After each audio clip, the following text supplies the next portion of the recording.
One area where Al-Qaeda and the international community have a common interest is that they're both looking to find out where loose nuclear materials are located. We have guesstimates of how much material there is. Preventing access to those materials depends on the level of knowledge of where they are.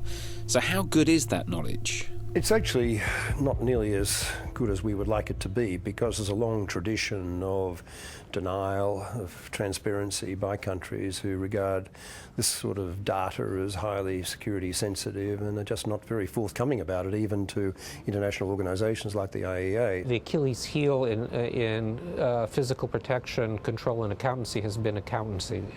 Many countries have done a very poor job. There's a lot of material unaccounted for. I asked the head of the IAEA what his thoughts were on the level of knowledge of where these materials were.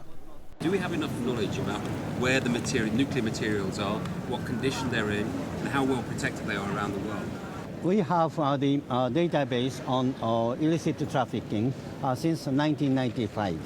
And in recent years, we receive, roughly speaking, 150 informations coming every year to our database.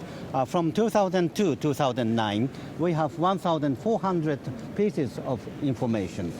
This information is very useful to analyze and establish response. It's not an exaggeration to say that the work of the IAEA could form the core of actions leading to a possible global zero. Its verifications tasks will be crucial in providing both knowledge and convincing arguments. Verification and enforcement are going to be critical preconditions for actually getting to zero, and they will become more and more important as we hope the stockpile of existing weapons comes down.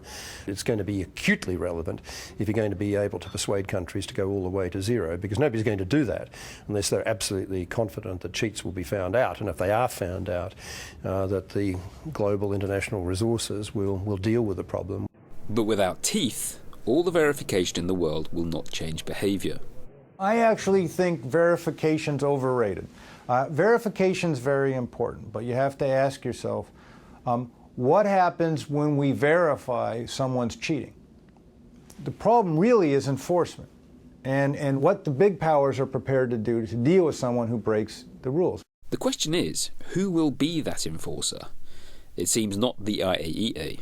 Can you be the law enforcing agency President Obama was talking about? We don't have that mandate. The responsibility rests with the member states to ensure nuclear security, and we are helping them.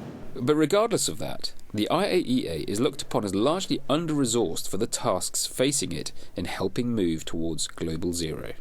The role of the IAEA itself, the advisory role and the support role that it can play in bringing these policy strategies out into the open, getting people to better understand what other countries are doing, would be an extremely important development. Certainly needs to be given more resources, more inspection resources, more laboratory resources, more policy-making resources, if you like, policy implementation.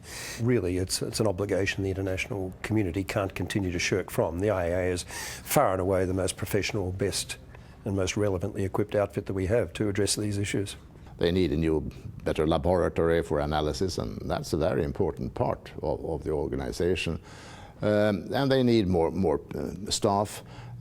They also need, as you mentioned, they need to be provided with intelligence by member states. And that's a sensitive chapter. The agency's resource problems are an issue the head of the IAEA is more than happy to highlight. We are operating with some regular budget and voluntary contribution. The regular budget is only 3.2 million US dollars. That is 20% of our budget. The proportion is not good. A new protocol provided new rules for inspections that have made them more widespread, but obstacles still remain for them. Our great handicap under the old rules that were still valid in Iraq in 1990 was that we could go, in principle, only to declared installations, and even in declared installations to strategic points. And that was far too limited. I think there are more things that you could have. For instance, I do remember that they still need visas for the inspectors of the IAEA. They don't need that for the chemical inspectors, and I think it's ludicrous that they should do that. And it must be remembered that allowing inspectors into one's country is still not an easy step for some. but ultimately it will probably benefit them.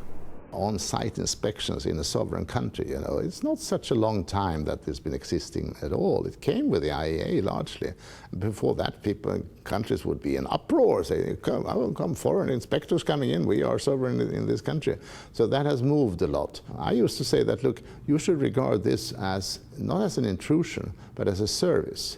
Because if you have inspectors who have been here and they've been given freedom of movement and they come out and say they're okay, then they give a credibility that you cannot get by simply saying the same thing yourself.